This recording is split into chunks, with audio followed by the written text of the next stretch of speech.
વિદ્યાર્થી મિત્રો, યુનિટ 12 ની અંદર આપણે ગયા લેક્ચરમાં આલ્ડીહાઇડ અને કીટોન સંયોજનોની કેન્દ્ર અનુરાગી યોગશીલ પ્રક્રિયા કેવી રીતે થાય એની આપણે ક્રિયાવિધિ સમજ્યા. સાથે આ કેન્દ્ર અનુરાગી યોગશીલ પ્રક્રિયા પર કઈ કઈ બાબતો અસર કરે છે, એટલે કે એની પ્રતિક્રિયાત્મકતા કોના પર આધાર રાખે છે, આપણે એની પણ ચર્ચા કરી. એમાં આપણે બે બાબતો સમજ્યા હતા. કેન્દ્ર અનુરાગી યોગશીલ પ્રક્રિયાની જે પ્રતિક્રિયાત્મકતા છે એ સામાન્ય રીતે જે કાર્બોનિલ કાર્બન સાથે જે આલ્કાઇલ સમૂહ જોડાયેલા છે એની પ્રેરક અસર ઇલેક્ટ્રોન અનુરાગીતા ઉપર આધારિત છે, અને બીજું બાબત અવકાશીય અવરોધ ઉપર આધારિત છે. આજ આપણે આ જે કેન્દ્ર અનુરાગી યોગશીલ પ્રક્રિયા આલ્ડીહાઇડ અને કીટોન સંયોજનોની થતી હોય છે અને એના દ્વારા યોગશીલ વિલોપન પ્રક્રિયા જે થાય છે એની આપણે ઉદાહરણો સહિત સમજૂતી આપવાની છે. એટલે આપણે ઉદાહરણો એના ભણવાના છે. તો બહુ બધી રાસાયણિક પ્રક્રિયાઓ આમાં શીખવાની છે આજે. તો આજે આપણે એનો અભ્યાસ કરશું. સૌથી પહેલા આપણે કેન્દ્ર અનુરાગી યોગશીલ પ્રક્રિયામાં આલ્ડીહાઇડ અને કીટોન સંયોજનો જેમાં મુખ્યત્વે કાર્બોનિલ સમૂહ છે એની હાઇડ્રોજન સાયનાઇડ સાથેની પ્રક્રિયા સમજીએ. હાઇડ્રોજન સાયનાઇડ એટલે એનું સૂત્ર થશે HCN. તો હાઇડ્રોજન સાયનાઇડ સાથે કેવી રીતે પ્રક્રિયા કરે છે આ આલ્ડીહાઇડ અને કીટોન સંયોજનો અને એના દ્વારા નિપજ કઈ મળે છે એની આપણે આજે ચર્ચા કરવાના છીએ. તો સૌથી પહેલી જે પ્રક્રિયા છે એ છે HCN હાઇડ્રોજન સાયનાઇડ નું ઉમેરણ એટલે એમાં ઉમેરાવાની પ્રક્રિયા. સામાન્ય રીતે આલ્ડીહાઇડ અને કીટોન સંયોજનો હાઇડ્રોજન સાયનાઇડ સાથે ધીમી પ્રક્રિયા આપે છે. પ્રક્રિયા ખૂબ ધીમી છે, એટલે આ પ્રક્રિયાને ઝડપી બનાવવા માટે બેઝનો ઉપયોગ કરવામાં આવે છે. બેઝને ઉદ્દીપક તરીકે લઈ હાઇડ્રોજન સાયનાઇડની ઉમેરણની પ્રક્રિયા વધુ ઝડપી કરવામાં આવે છે. એ બાબત પહેલા આપણે નોંધી લઈએ. આ પ્રક્રિયા ધીમી હોવાથી તેને બેઝ ઉદ્દીપકની હાજરીમાં ઝડપી કરીશું.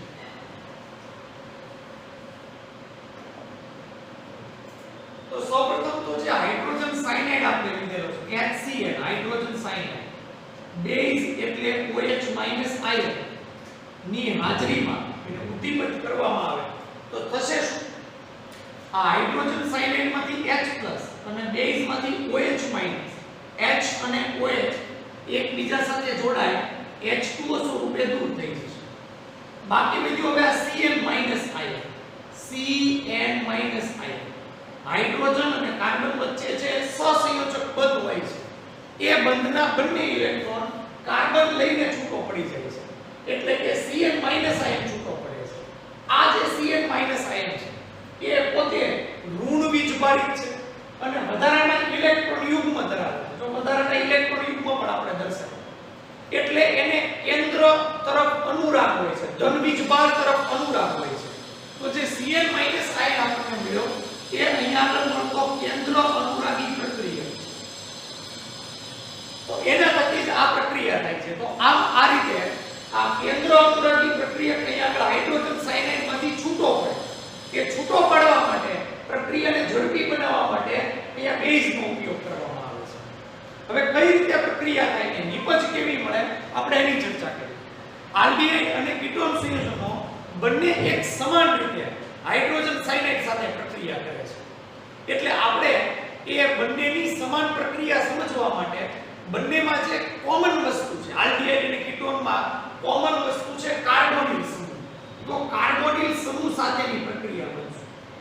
કાર્બોનિલ સમૂહ એટલે કાર્બન અને ઓક્સિજન વચ્ચેથી આ કાર્બોનિલ સમૂહમાં આપણે આગળ વાત કરીએ ઓક્સિજન પોતે આંશિક ઋણ વીજભારિત અને કાર્બન પોતે આંશિક ધન વીજભારિત છે. આ જે કેન્દ્ર અનુરાગી આયન છે Cn- આયન ત્યાંના પર હુમલો કરશે. કેવી રીતે સમજશે? ઓક્સિજનની વિદ્યુત ઊર્જા વધુ હોવાથી લઈ લેશે, જેના કારણે કાર્બન ઉપર ધન વીજભાર વધશે. કાર્બન ઉપર ધન વીજભાર વધશે એટલે આ જે Cn- આયન છે, કેન્દ્ર અનુરાગી આયન, એ કાર્બન ઉપર હુમલો કરશે. એટલે કાર્બોનિલ કાર્બન ઉપર હુમલો કરી એની સાથે બંધ બનાવશે. પરિણામે આપણને આવી મધ્યવર્તી પેલા નિપજ મળશે. ઓક્સિજન અને કાર્બન વચ્ચે વેકલ બંધ થઈ જશે. ઓક્સિજને ઇલેક્ટ્રોન યુગ્મ જે બંધના હતા એ મેળવી લીધા એટલે એના ઉપર ઋણ ચાર્જ લાવશે અને આ Cn- આયન કાર્બન ઉપર હુમલો કરી એની સાથે નવો બંધ બનાવશે. આ રીતે અહીંયા તમે જોઈ શકો છો જે કાર્બોનિલ કાર્બન હતો એનું sp2 સંકરણ, કારણ કે એ ઓક્સિજન સાથે દ્વિબંધથી જોડાણો.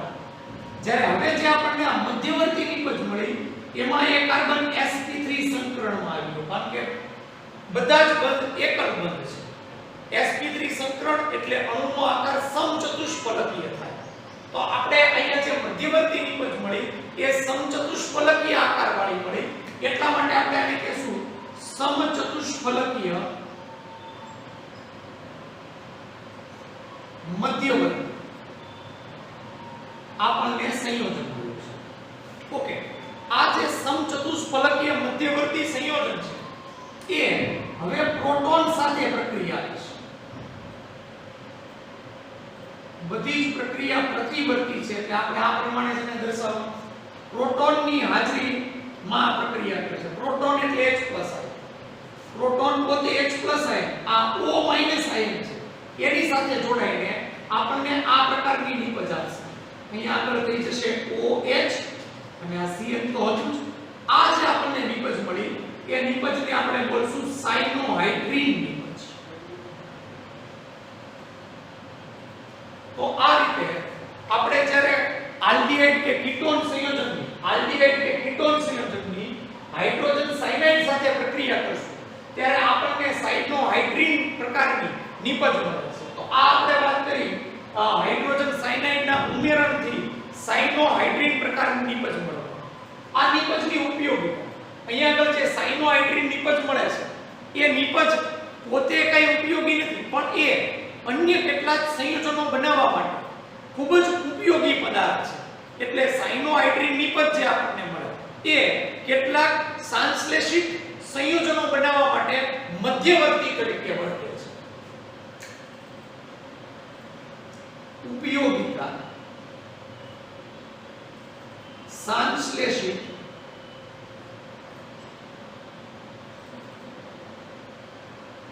સંયોજનો બનાવવા મધ્યવર્તી તરીકે, એટલે કે એક પ્રકારના મધ્યવર્તી એ નિપજ તરીકે વર્તે છે. આપણે ઉદાહરણ લઈએ એટલે તમને ખ્યાલ આવે કે કેવી રીતે આ જે સાયનોહાઇડ્રીન નિપજ છે એ કેટલાક ખૂબ જ અગત્યના રસાયણો બનાવવા માટે કામ લાગે છે. ઉદાહરણ લઈએ, અહીંયા આગળ આપણે જે આ કાર્બોનિલ સમૂહ લીધો એમાં આપણે આલ્ડીહાઇડ કે કીટોન કોઈ પણ લઈ શકીએ. દાખલા તરીકે એક આલ્ડીહાઇડ લો, CH3C double bond OH, CH3CHO એટલે આ બે કાર્બન ધરાવતો આલ્ડીહાઇડ જેનું નામ છે એસિટાલ્ડીહાઇડ. આપણે એને જાણીએ છીએ. આ એસિટાલ્ડીહાઇડની હાઇડ્રોજન સાયનાઇડ સાથે આપણે પ્રક્રિયા કરવાની, HCl સાથેની પ્રક્રિયા. આ HCl સાથેની પ્રક્રિયા કેવી રીતે થઈ તો તમને ખ્યાલ આવી ગયો છે. HCl માં જે H+ આયન છે ને એ આ મધ્યવર્તી OH સાથે જોડાય છે. એટલે ફરી પાછો અહીંયા જે H2O માંથી જે H+ આયન છે એ અહીંયા આગળ OH સાથે જોડાય છે એટલે H2O માંથી ફરી પાછો OH- આયન જે બેઝ અહીંયા ઉપયોગમાં લીધો તો ફરી પાછો આપણને મળી જતો હોય છે. Cn- આયન એ કાર્બોનિલ કાર્બન સાથે જોડાય છે. એટલે મહત્વનું અહીંથી આ જે હાઇડ્રોજન છે એ ઓક્સિજન સાથે જોડાઈ જશે અને આ જે Cn છે સાયનાઇડ એ કાર્બન સાથે જોડાઈ જશે. પરિણામે આપણને આવી નિપજ મળશે. આવડો આ કાર્બન કાર્બોનિલ કાર્બન એની સાથે મિથાઇલ અને હાઇડ્રોજન જોડાણા છે, CH3 અને આ H. ઓક્સિજન અને હાઇડ્રોજન જોડાઈ જશે એટલે આ OH અને Cn સાયનાઇડ આ કાર્બોનિલ કાર્બન આરે જોડાશે. આપણને આ પ્રમાણે સૌપ્રથમ તો સાયનોહાઇડ્રીન નિપજ મળશે. આનું નામ આપણે આ રીતે આપી શકીએ, એસિટાલ્ડીહાઇડમાંથી આ સાયનોહાઇડ્રીન નિપજ મળી એટલે એને એસિટાલ્ડીહાઇડ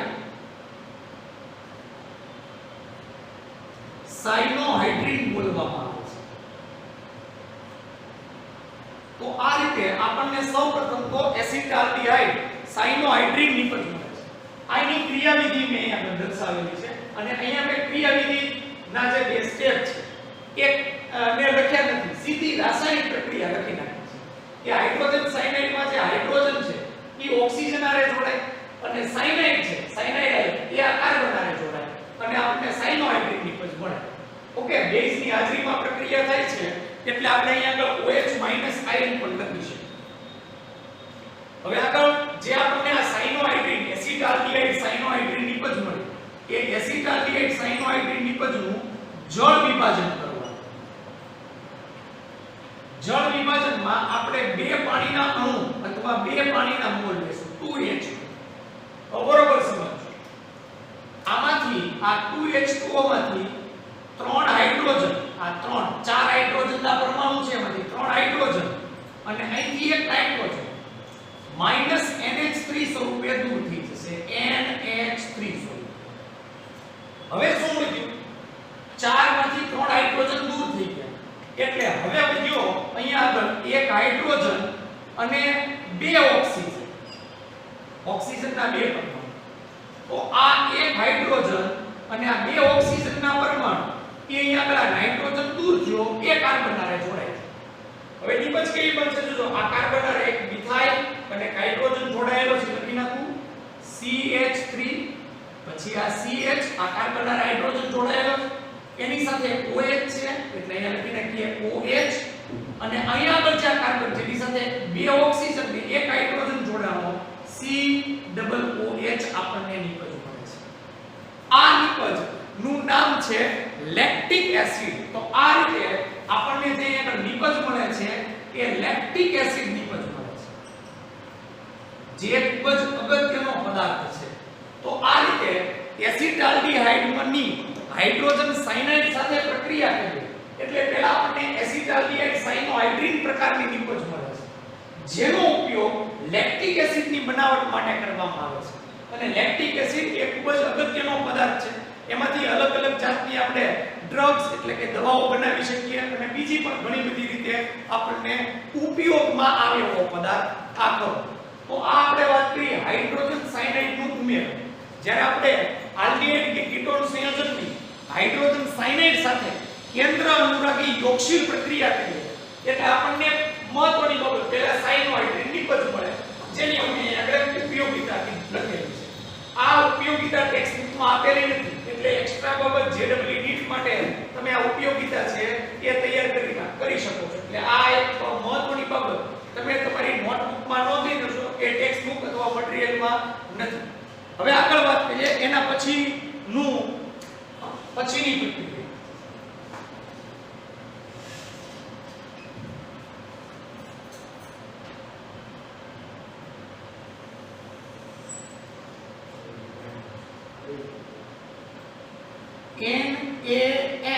NaHSO3 નામ Na sodium H hydrogen SO3 sulphide. ખાસ SO3 એટલે સલ્ફાઇડ. જો SO4 હોય ને તો એને સલ્ફેટ બોલાય. અહીંયા આગળ SO3 છે એટલે એને સલ્ફાઇડ બોલશું. સોડિયમ હાઇડ્રોજન સલ્ફાઇડ અથવા એને સોડિયમ બાયસલ્ફાઇડ પણ બોલાય. હાઇડ્રોજનના બદલે તમે બાય પણ બોલો. અહીંયા આ બાય કે ઓલું બીજી કોઈ બાયની વાત નથી થતી. સોડિયમ હાઇડ્રોજન સલ્ફાઇડ તરીકે એને ઓળખવામાં આવે. તો પહેલા તો આનું નામ લખી નાખો. સોડિયમ હાઇડ્રોજન સલ્ફાઇડ નું ઉમેરણ એની સાથેની પ્રક્રિયા સમજીએ આપણે. સોડિયમ હાઇડ્રોજન સલ્ફાઇડ સાથેની પ્રક્રિયા. આલ્ડિહાઇડ કે કીટોન એ સોડિયમ હાઇડ્રોજન સલ્ફાઇડ સાથે પણ એક સમાન રીતે પ્રક્રિયા કરે છે અને એક જ સરખી નિપજ આપણને આપે છે. એટલે આપણે બંનેની કોમન પ્રક્રિયા લખવી હોય તો સ્વાભાવિક છે જે રીતે બંનેમાં કોમન કાર્બોનિલ સમૂહ છે એ જ રીતે અહીંયા તો કાર્બોનિલ સમૂહ સાથેની પ્રક્રિયા લખો. તો અહીંયા તો પહેલા લઈએ આપણે કાર્બોનિલ સમૂહ વત્તા એની સોડિયમ હાઇડ્રોજન સલ્ફાઇડ સાથેની પ્રક્રિયા. અહીંયા આપણે અગાઉ ભણ્યા ઓક્સિજન આંશિક ઋણ બીજભારિત, કાર્બન આંશિક ધન બીજભારિત. ઓક્સિજન આ બંને બંધના ઇલેક્ટ્રોન લઈ લેશે એટલે એના ઉપર ઋણ વીજભાર લાગશે. આ ઋણ વીજભારને કારણે અહીંયાથી જે Na+ આયન છે એ ઓક્સિજન આરે જોડાશે અને બાકીનો ભાગ NaHSO3 અને આ જે બાકીનો ભાગ છે NaHSO3 એ અહીંયા આગળ કેન્દ્ર અનુરાગી આયન છે અથવા કેન્દ્ર અનુરાગી પ્રક્રિયક છે એ આ કાર્બન ઉપર હુમલો કરશે. તો હવે આપણે જે અહીંયા નિપજ મળે છે એને આપણે આ પ્રમાણે લખીશું. પેલા તો ઓક્સિજન અને સોડિયમ જોડાઈ જશે એટલે O- Na+. હવે બાકીનો ભાગ HSO3 એમ નહીં લખવાનું. ખાસ આમાં યાદ રાખવાનું છે હાઇડ્રોજન અને કાર્બન છે એ બંધ ન બનાવે કારણ કે ઓલરેડી હાઇડ્રોજન અને સલ્ફર ઓક્સિજન સાથે તો જોડાયેલો જ છે. એટલે અહીંયાથી આ SO3 માંથી એક ઓક્સિજનનો પરમાણુ જેની પાસે વધારાના ઇલેક્ટ્રોન યુગ્મ છે ઈ આ કાર્બન આરે બંધ બનાવશે. એટલે આપણે લખીએ O અહીંથી એક ઓક્સિજન તો બાકીના આવે બે ઓક્સિજન બીજા SO2H આપણને આ નિપજ મળશે. આ જે આપણને નિપજ મળી એ મધ્યવર્તી નિપજ મળી. એમ પણ કહી શકાય સમચતુષ્ફલકીય મધ્યવર્તી નિપજ જેની આગળ આપણે સમજૂતી મેળવી. કારણ કે આમાં પણ તમે જુઓ તો જે મધ્યવર્તી નિપજ મળી એમાં કાર્બોનિલ કાર્બનનું સંકરણ બદલાય છે. sp2 માંથી sp3 સંકરણ છે એ થઈ જાય છે. હવે અહીંયા આગળ એક જે પ્રક્રિયા થશે એ સમજવા જોઈએ.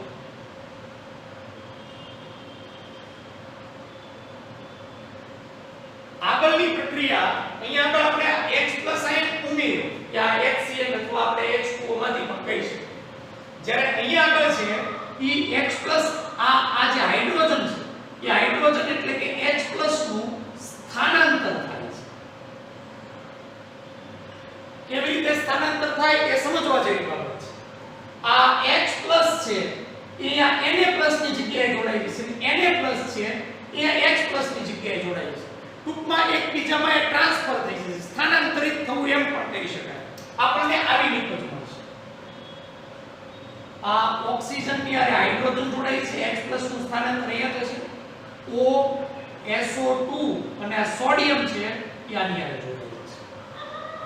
તો આ પ્રકારની અહીંયા આગળ આપણને નિપજ મળે છે. આ નિપજને આપણે સોડિયમ બાયસલ્ફાઇડ અથવા સોડિયમ હાઇડ્રોજન સલ્ફાઇડ નિપજ પણ કહીશું કારણ કે એ ઉમેરવાથી આ નિપજ મળે. એટલે આ નિપજને આપણે કહીશું સોડિયમ બાયસલ્ફાઇડ. જે નિપજ મળી એ યોગશીલ પ્રક્રિયા દ્વારા મળી કારણ કે કાર્બોનિલ કાર્બન જે દ્વિબંધ ધરાવતો તો એ હવે એકલ બંધમાં રૂપાંતરિત થઈ ગયો. એટલે આપણે એમ પણ લખી શકીએ યોગશીલ નિપજ આપણને મળતું હોય છે. તો આ રીતે આલ્ડીહાઇડ કે કીટોન સંયોજનો સોડિયમ બાયસલ્ફાઇડ અથવા સોડિયમ હાઇડ્રોજન સલ્ફાઇડ જેવા પ્રક્રિયક સાથે કેન્દ્ર અનુરાગી યોગશીલ પ્રક્રિયા કરીને આપણને આ પ્રકારની સોડિયમ બાયસલ્ફાઇડ યોગશીલ નિપજ છે એ આપે છે. હવે પ્રશ્ન એ થાય કે આ જે સોડિયમ બાયસલ્ફાઇડ નિપજ આપણને મળી એ કઈ રીતે ઉપયોગી છે. જેમ અહીંયા આગળ આપણે વાત કરીએ સાયનોહાઇડ્રિન નિપજ છે સંશ્લેષિત સંયોજનો બનાવવા માટે મધ્યવર્તી નિપજ તરીકે વર્તે છે જેની આપણે અહીંયા આગળ ચર્ચા કરી. લેક્ટિક એસિડ જેવા ખાસ અને ઉપયોગી પદાર્થો આપણને આપે છે. આ સોડિયમ બાયસલ્ફાઇડ નિપજ જે આપણને મળે એ આલ્ડીહાઇડ માંથી મળે કે કીટોન માંથી એનું આપણે એસિડ કે બેઝ વડે આપણે પ્રક્રિયા કરીશું તો ફરી પાછી જે ઉપયોગમાં લીધેલા હોય એ આલ્ડીહાઇડ અથવા કીટોન પાછા મળી જાય છે. હવે આપણને એમ થાય કે તો હવે એની ઉપયોગિતા શું?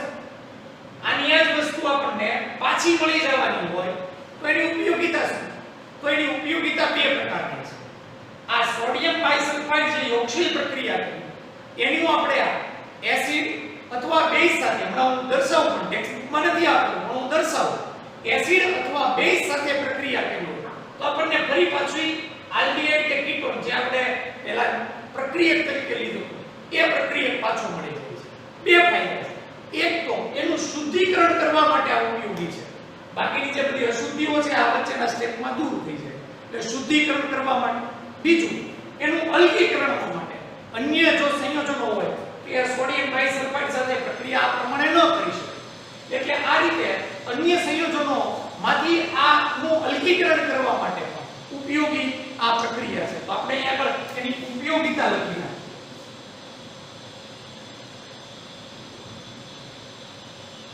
મળતી નિપજ ની એસિડ કે બેઝ સાથે પ્રક્રિયા કરવાથી ફરી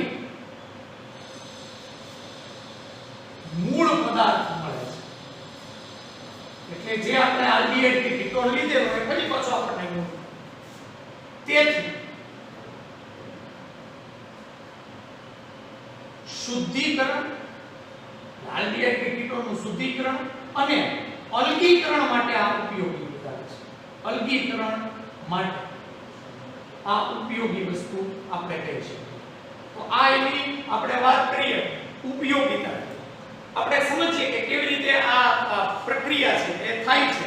એક સંયોજન કે એક આપણે પદાર્થ, દાખલા તરીકે આ જ લઈએ.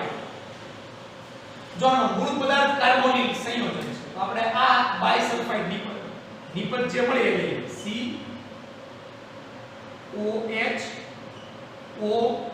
COHOSO2N. પ્રક્રિયા એસિડ કે બેઝ વડે કરવાની છે. પહેલા આપણે એસિડ સાથે પ્રક્રિયા સમજીએ. બંને સાથે જો આ પ્રક્રિયા ટેક્સ્ટબુકમાં નથી આપેલી એટલે તમે નોંધ કરી લેજો. હાઇડ્રોક્લોરિક એસિડ સાથે પ્રક્રિયા.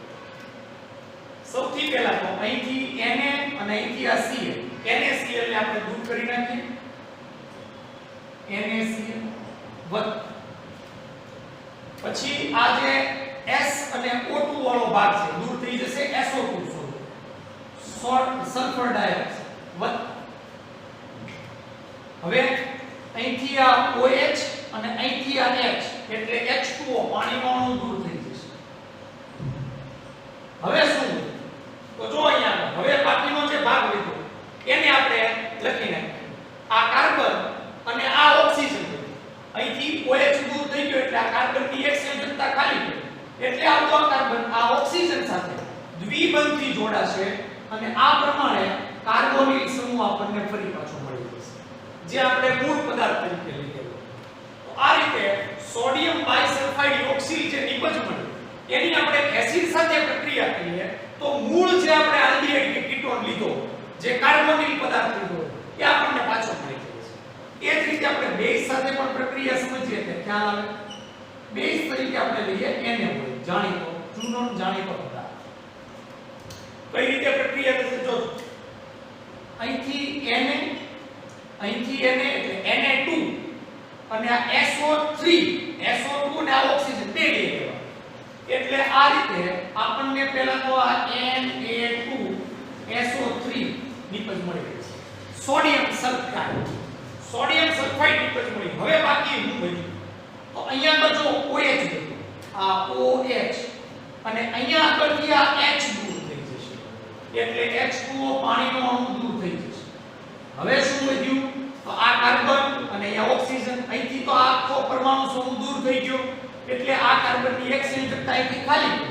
ઓક્સિજન આરે એ દ્વિબંધથી જોડાય આપણને કાર્બોનિલ કાર્બન ફરી પાછો મળે છે. તો આ રીતે આલ્ડીહાઇડ અને કીટોન સંયોજનો એ સોડિયમ હાઇડ્રોજન સલ્ફાઇડ સાથે આ પ્રમાણે પ્રક્રિયા કરી અને આપણને જે નિપજ આપે છે એ સોડિયમ બાયસલ્ફાઇડ ઓક્સિલ નિપજ આપે છે. અને એ સોડિયમ બાયસલ્ફાઇડ નિપજ આપણને બે રીતે ઉપયોગી છે. એક તો એ નિપજની આપણે એસિડ કે બેઝ સાથે પ્રક્રિયા કરીએ તો ફરી પાછી નિપજ મૂળ પ્રક્રિયક અથવા મૂળ પદાર્થ પાછો મળી જાય એટલે એનું શુદ્ધિકરણ પણ થઈ શકે અને સાથે સાથે એનું અલગીકરણ પણ કરવામાં આપણને ખૂબ ઉપયોગી આ પ્રક્રિયા છે એ કામ લાગે છે. તો આ આપણે ચર્ચા કરી બીજી પ્રકારની પ્રક્રિયા NaHSO3 સાથેની પ્રક્રિયા. આલ્ડીહાઇડ અને કીટોન સંયોજન જે કેન્દ્ર અનુરાગી યોગશીલ પ્રક્રિયાના આપણે બે ઉદાહરણો લીધા. એક આપણે હાઇડ્રોજન સાયનાઇડ અને બીજું આપણે સોડિયમ હાઇડ્રોજન સલ્ફાઇડ સાથેની જે પ્રક્રિયા લીધી. એના પછીની ત્રીજી પ્રક્રિયા એ છે ગ્રિગ્નાર્ડ પ્રક્રિયક સાથેની.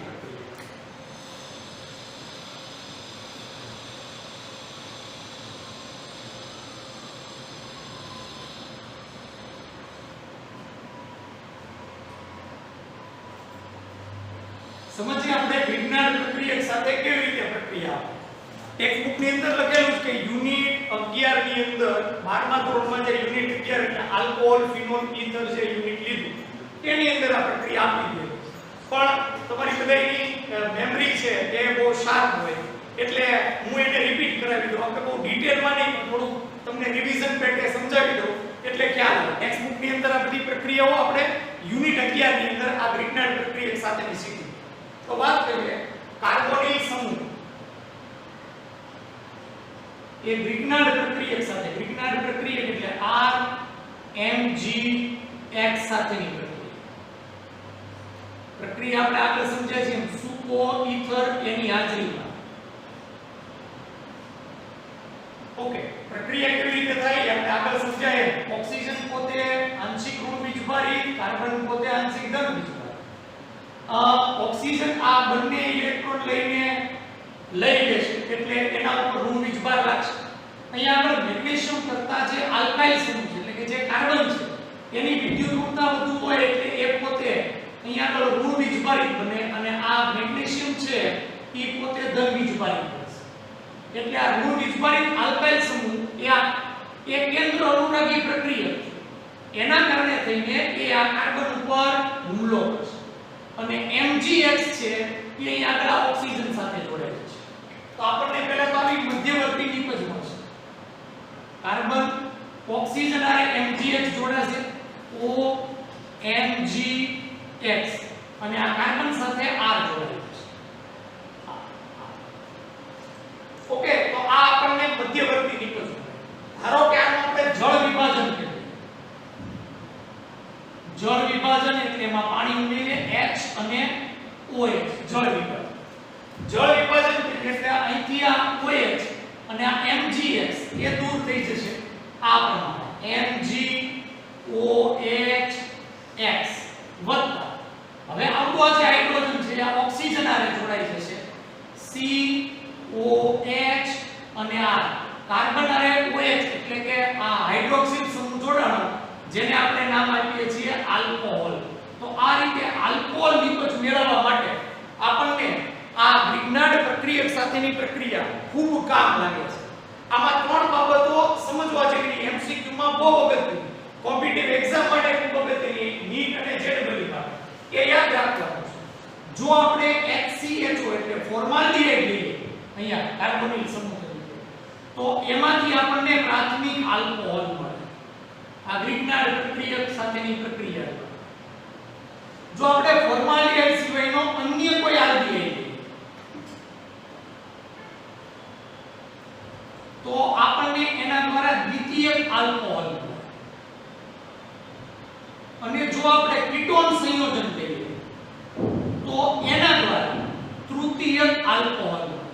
આપણે આલ્કોહોલની બનાવટ યુનિટ 11 માં શીખી. એ આલ્કોહોલની બનાવટ જે ગ્રીકનાડ પ્રક્રિયક દ્વારા આપણે કરતા હતા એમાં ત્રણેય પ્રક્રિયા મેં સમજાવી દીધેલી છે. જરા કે જો તમને આ ન ખબર હોય, જો તમને આ અત્યારે યાદ ન આવતું હોય તો એની નોટ્સ કાઢીને જોઈ લેજો. આપણે આલ્કોહોલની જે બનાવટ શીખ્યા એમાં ત્રણેય વસ્તુ મેં સમજાવેલી છે. નીટ જેડબલઈ માટે આ ખૂબ અગત્યની વસ્તુ છે એટલે એને વ્યવસ્થિત રીતે તૈયાર કરો. તો ત્રીજી પ્રક્રિયા આપણે વાત કરી આલ્ડિહાઇડ અને કીટોન સંયોજનોની ગ્રીકનાડ પ્રક્રિયક સાથેની પ્રક્રિયા. ચોથી પ્રક્રિયા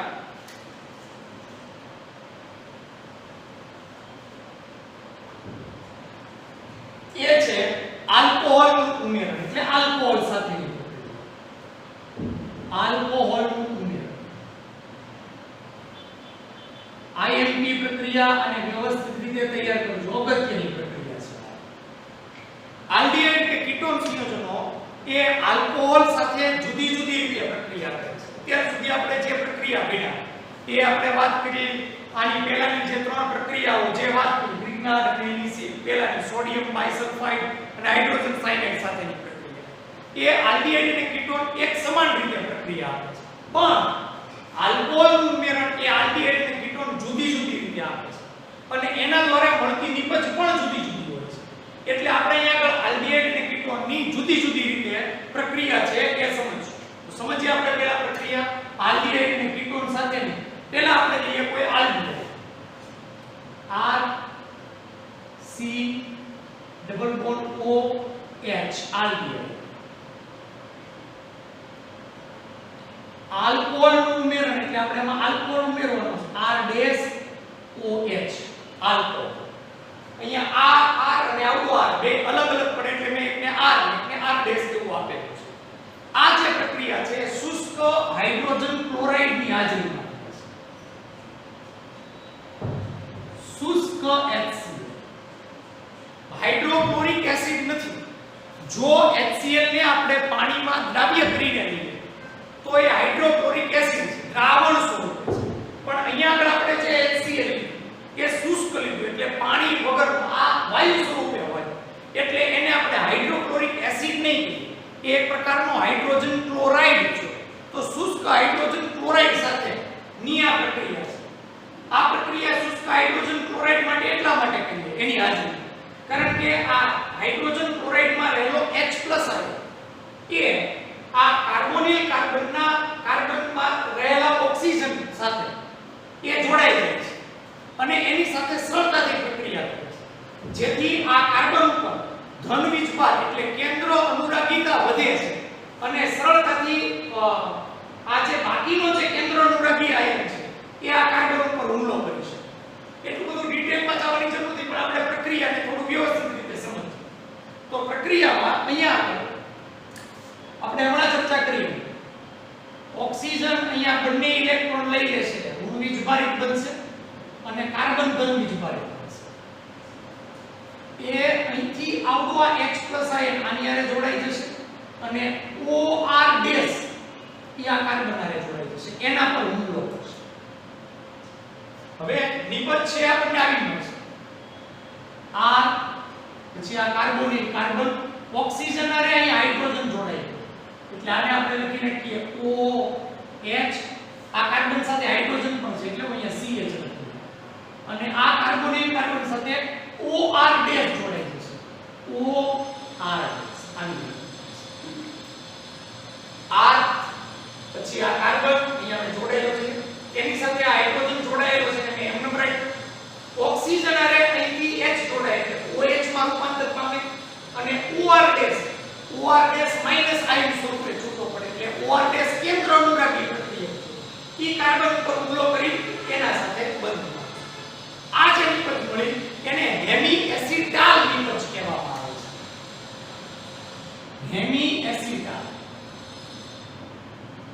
યાદ રાખવું પડશે આ નિપજનું નામ. તો આ રીતે આપણે જ્યારે આલ્ડીહાઇડની આલ્કોહોલ સાથે પ્રક્રિયા કરીએ એટલે પ્રથમ તો આપણને હેમી એસિટાલ નિપજ મળે છે. હવે આપણે આલ્કોહોલના બીજા અણુ સાથે આની પ્રક્રિયા કરીએ.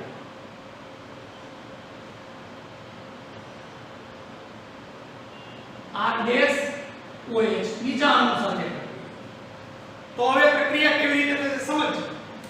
એ અહીંથી આ H અને અહીંથી આ OH H અને OH જોડાઈને H2O સ્વરૂપે દૂર થઈ જશે.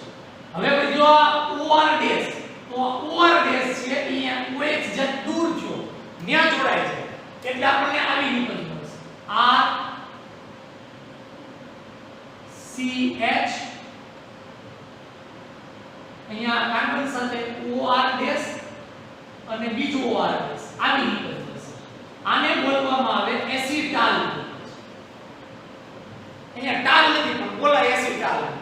તો આ રીતે આલ્ડીહાઇડની પહેલા શુષ્ક HCl ની હાજરીમાં આલ્કોહોલ સાથે પ્રક્રિયા કરીએ તો પહેલા હેમી એસિટાલ નિપજ મળે અને ત્યાર પછી ફરી પછી શુષ્ક આલ્કોહોલની હાજરીમાં પ્રક્રિયા કરીએ એટલે આપણને એસિટાલ નિપજ છે એ આપણને મળતી હોય છે.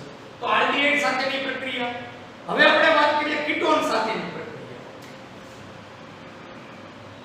R C double bond O R dash ketone સાથેની પ્રક્રિયા. અમે જે આ પદાર્થ લીધો એ કીટોન છે.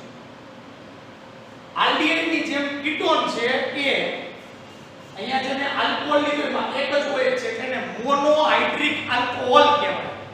મોનોહાઇડ્રિક આલ્કોહોલ સાથે કીટોન પ્રક્રિયા નથી પણ એની પ્રક્રિયા ડાયહાઇડ્રિક આલ્કોહોલ સાથે કરવામાં આવે.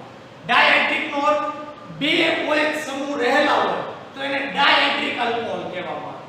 તો આપણે અહીંયા આગળ ડાયહાઇડ્રિક આલ્કોહોલ લેવો પડશે. જેમ કે હું લઉં CH2OH CH2 આ ડાયહાઇડ્રિક આલ્કોહોલ નામેનો આપણે આલ્કોહોલના જે યુનિટ ભેળાય આવી ઇથિલિન ગ્લાયકોલ બની તેને ઓળખવામાં આવે ઇથિલિન ગ્લાયકોલ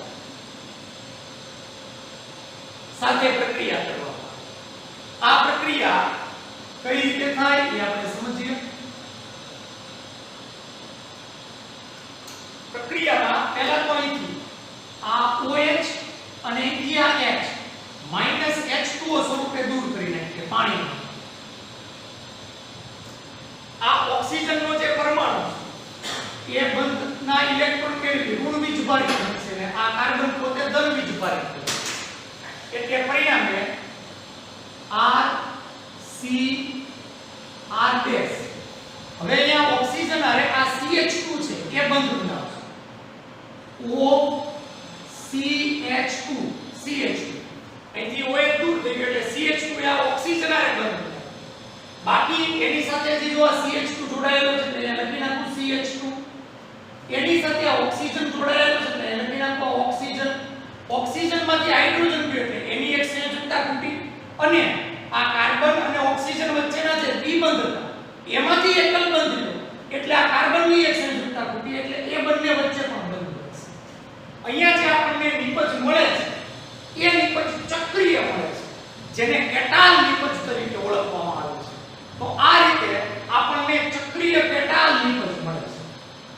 છે ચક્રીય કેટાલ આપણને નિપજ મળે છે અથવા એને ઇથિલિન ગ્લાયકોલ ચક્રીય કેટાલ નિપજ તરીકે પણ ઓળખવામાં આવે કારણ કે એમાં ઇથિલિન ગ્લાયકોલનો અણુ છે એ ઉમેરાણો એટલા માટે તો આ રીતે આપણે આલ્ડીહાઇડ અને કીટોન આલ્કોહોલના ઉમેરણની પ્રક્રિયા જુદી જુદી રીતે શીખો જો આલ્ડીહાઇડની પ્રક્રિયા કરવાની હોય તો મોનોહાઇડ્રિક આલ્કોહોલ દ્વારા પહેલા હેમી એસિટાલ ફરી પાછો એક આલ્કોહોલનો ઉમેરાઈને એસિટાલ નિપજ આપે છે કીટોન એડાઇહાઇડ્રિક આલ્કોહોલ સાથે પ્રક્રિયા કરે અને ચક્રીય કેટાલ છે એ નિપજ અહીં આગળ આપતો હોય છે હવે આપણે વાત કરીએ આ જે આ એસિટાલ કે ચક્રીય કેટાલ જે નિપજ મળે એ શું કામ કરે એ આમ જોવા જઈએ તો એક જાતની એ પણ આ જે આપણે પહેલાની જે બીજી પ્રક્રિયા હોય સોડિયમ હાઇડ્રોજન સલ્ફાઇડ સાથેની પ્રક્રિયા એનું આપણે એસિડ કે બેઝ સાથે પ્રક્રિયા કરતા તો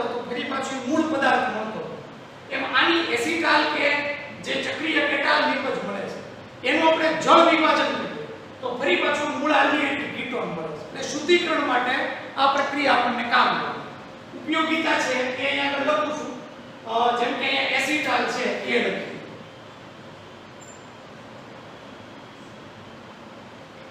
જે એસિટાલ આપણને મળ્યો R C H O R dash O R dash એનું જળ વિભાજન એટલે આપણે પાણીનો અણુ ઉમેરવાનો જળ વિભાજન કે એકદમ ઈઝી છે પાણીનો અણુ ઉમેરીએ એટલે શું થશે જોજો H અને આ OH દાખલા તરીકે અહીંથી આ OR ડેશ અને આ H જોડાય છે એટલે R ડેશ OH મળશે ઈ જ રીતે અહીંથી આ R ડેશ અને OH જોડાય છે એટલે R ડેશ OH નો બીજો અણુ મળશે ટૂંકમાં જે R ડેશ OH ના જે બે અણુ આમાં વપરાઈ ગયા હતા એ અહીંયા આગળ જળ વિભાજનથી પાછા હવે RCH અને આ ઓક્સિજન મળ્યો એટલે આપણને RCHO ફરી પાછું આપણને મૂળ આલ્ડીહાઇડ